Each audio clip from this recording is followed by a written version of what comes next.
Movie review of Our Wife, with story written by Toyin Abraham Ajami, also starring as Balinol, script by Olawumi Akinsai. This movie, titled Our Wife, pronounced Olawaif, is directed by Sola Adalai and Toyin Abraham Ajami. Produced and executively produced by the latter two.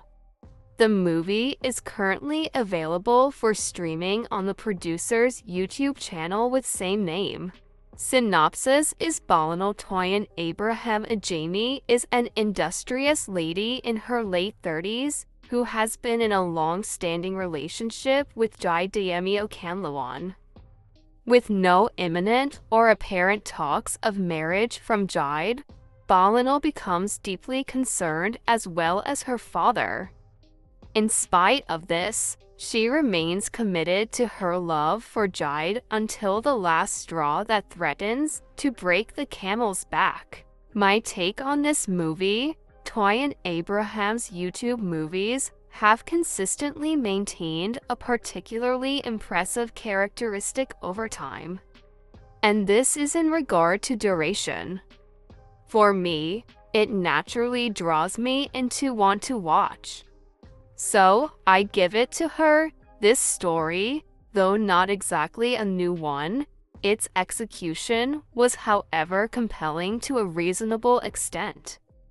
Acting from a greater percentage of the cast did great. My best is Ma'am Modanet Lowell, who played Jide's mom. For a moment there, I thought she was really a sick woman. The eye conditioning and body language, these were good, while his role was one to love for how he stood up for Balinol at some point. Dapo Martin's interpretation of the character of Demolo was, however, not a very commendable one. I guess with continuous practice comes perfection. He's got the looks and build. I will admit that I shed a few tears at some point during this film, especially towards the ending when Balinol said it's okay. That line hit too close to home, in all honesty. The emotions were raw. I could relate to her character 100% in that instant. A lot of people, men and women, have been used in one-sided relationships. Most times, the betrayal comes with a lot of heartache and heartbreak as a result of the level of commitment put into that relationship over the period it lasted. Time, energy, money, you name it. But alas, love, they say, is blind.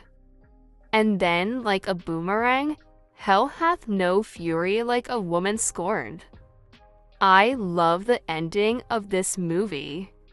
I was already getting upset the direction it started to tilt towards till it got twisted, and I was super satisfied. Jide had it coming for himself, and Yala, Olarabuku, Efulfu, nonsense and ingredient. My observation and questions: 1. I think it's about time Toyin looked at changing her graphics designer or upscaling. There appear to be some mediocrity going on. Her YouTube movie posters are often looking the same and not very eye-catchy in a modernized way. Remove the well-known faces and replace them with upcoming actors or very unknown faces. You'll see what I mean. 2. The beginning of the movie also experienced some instabilities with the camera person, where their choice of camera angles weren't exactly the best. There seemed to have been some shaky cam going on which shouldn't be. 3.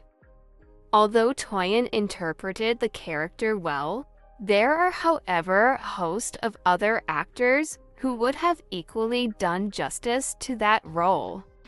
But hey, I guess sourcing for these actors these days, especially when everyone now has their own TV, sometimes could be a Herculean task, mostly because they're almost all be booked and busy. 4. Wait, what happened to Balinal's father? We only saw him twice or so. His disappearance from the movie wasn't explained either. Or did I miss it?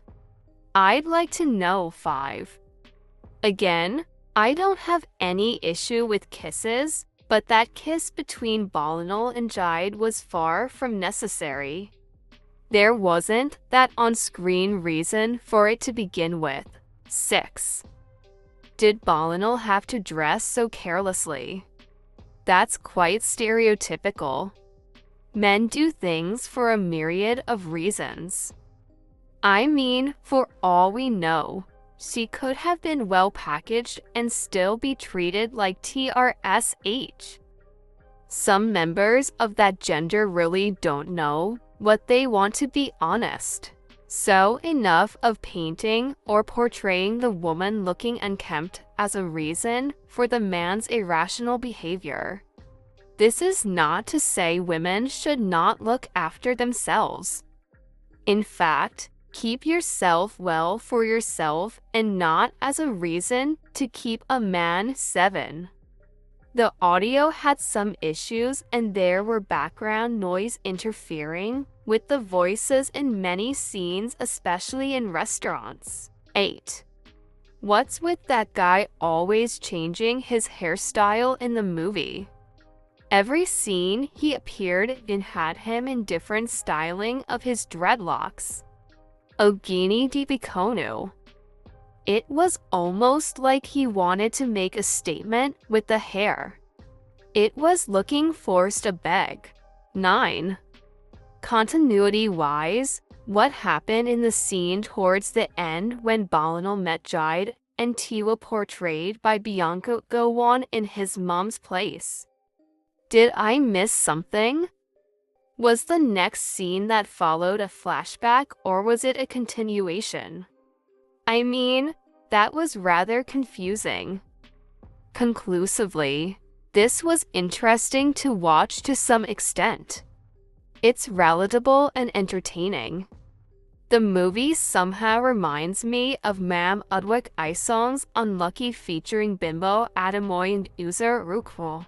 Not a bad one actually, just could have been better in many ways, especially in its technicalities and other areas. Have you seen this? What did you think? I will give this movie 5/10. Number 9 got me confused. All of a sudden, Bianca Dawn Sakchide without me catching anything that convinced her. Not just Balinal acting skill made me watch him. This my second time enjoying her movie. This was interesting to watch. Was confused too. In the scene he introduced Tiwa as his fine key. What really happened? To me, I don't like the end part. Gaskia was still expecting much in a short time.